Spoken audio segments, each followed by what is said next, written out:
Hola, ¿qué tal? Hoy vamos a meternos de lleno en una de esas ciencias que están por todas partes, pero que casi nunca vemos.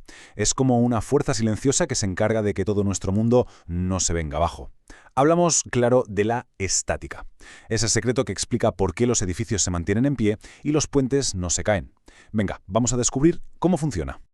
Es que, a ver, uno ve estos puentes enormes, estos rascacielos que parecen tocar el cielo, y es inevitable preguntarse, ¿cómo es posible que no se muevan ni un milímetro? Pues bueno, detrás de cada una de estas maravillas de la ingeniería hay un equilibrio de fuerzas calculado a la perfección. Y no es magia, es pura física. Y hoy vamos a entenderla.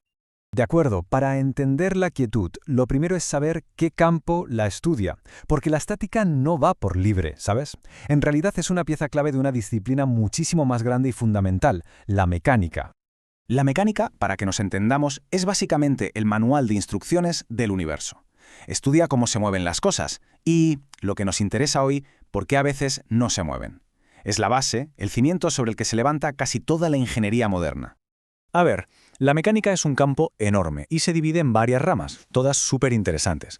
Está la mecánica de fluidos, que estudia cómo se mueven los líquidos y los gases, o la de cuerpos deformables, pero nosotros hoy vamos a hacer zoom justo aquí, dentro de la mecánica de cuerpos rígidos, para centrarnos en la estática, que es, como digo, el estudio de los objetos que están en perfecto equilibrio.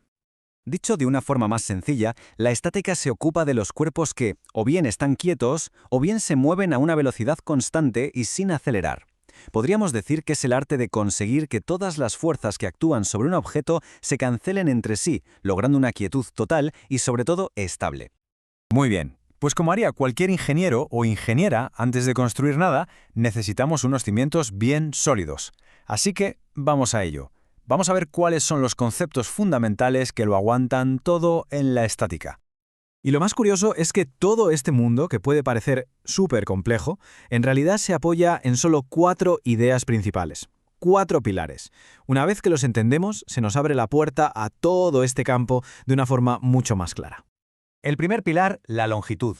Suena súper básico, ¿verdad? Pero pensadlo un momento. Sin saber la distancia entre dos vigas, o la altura de un pilar, o la anchura de un puente, sería imposible empezar a calcular nada. La longitud es, básicamente, nuestro mapa del mundo físico. El segundo pilar es el tiempo. Y aquí hay un matiz muy interesante. En estática, lo que hacemos es como si congelásemos un instante. Nos interesa sacar una foto fija del sistema para poder analizar todas las fuerzas que están actuando en ese preciso momento. Así nos aseguramos de que la estructura aguantará incluso en las peores condiciones imaginables. Vamos con el tercer pilar, la masa. Ojo, que no es simplemente cuánto pesa algo, es algo más profundo. Es una medida de la inercia, o sea, de cuánto se resiste un objeto a que algo cambie su estado de movimiento. Un concepto clave para entender cómo las fuerzas afectan a las cosas. Y con esto llegamos al cuarto pilar, que es sin duda la gran protagonista de la estática, la fuerza. Una fuerza no es solo un número, no es solo empujar mucho. Tiene una magnitud, sí, pero también una dirección muy clara y un punto exacto donde se aplica. Y el objetivo final de la estática es, precisamente, equilibrar estas 3 características.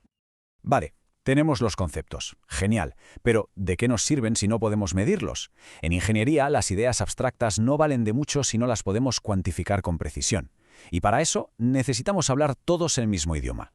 Y ese idioma universal son las unidades de medida. Gracias a ellas, un equipo en España y otro en Japón pueden trabajar en el mismo proyecto y entenderse a la perfección.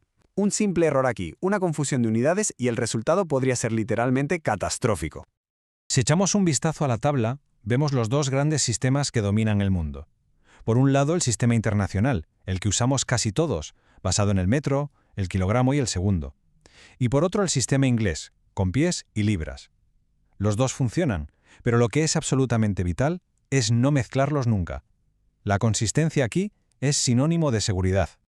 Y esto nos da una idea de la escala a la que se trabaja, ¿eh? Los ingenieros pueden estar calculando fuerzas de giganewtons, o sea, miles de millones de newtons en una presa gigante, o fuerzas muchísimo más pequeñas. Por ejemplo, la fuerza de un coche normal al empujar es de unos 15 kilonewtons.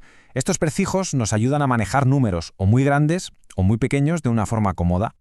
Bueno, ya tenemos los conceptos y las unidades para medirlos. Ahora viene la pregunta del millón. ¿Cómo se aplica todo esto en la vida real? Pues no es al azar, hay un método, una especie de manual de instrucciones que siguen todos los profesionales. Y esto es súper importante. La ingeniería no va a tener una inspiración divina de repente. Va de seguir un procedimiento lógico, paso a paso, para desmontar un problema que parece enorme en partes más pequeñas y manejables, y así llegar a una solución que no solo sea correcta, sino que también sea fiable y segura. Y aquí lo tenemos, el procedimiento. Son 5 pasos. Primero, entender bien el problema. Segundo, dibujarlo, organizarlo todo. Tercero, aplicar la teoría con las matemáticas. Cuarto, resolver las ecuaciones y ojo con las unidades. Y el quinto paso, que a veces es el que se olvida y para mí es el más importante, usar el sentido común, el juicio técnico. Preguntarse, ¿este resultado tiene lógica? ¿Es razonable? Esa es la pregunta final clave. Y así, con estos pilares, con las unidades y con un método claro, de repente el mundo que nos rodea empieza a tener mucho más sentido. Ya no vemos un edificio como algo misterioso, sino como un sistema de fuerzas en equilibrio que ahora podemos empezar a comprender. Así que, la próxima vez que se cruce un puente o se levante la vista hacia un rascacielos, es bueno pararse un segundo a pensar en todos los principios que lo mantienen ahí, quieto y seguro. Y ahora la pregunta es para quien nos escucha. Conociendo el lenguaje de la quietud, ¿qué estructura del día a día se empieza a ver con otros ojos? Gracias por la compañía en este repaso.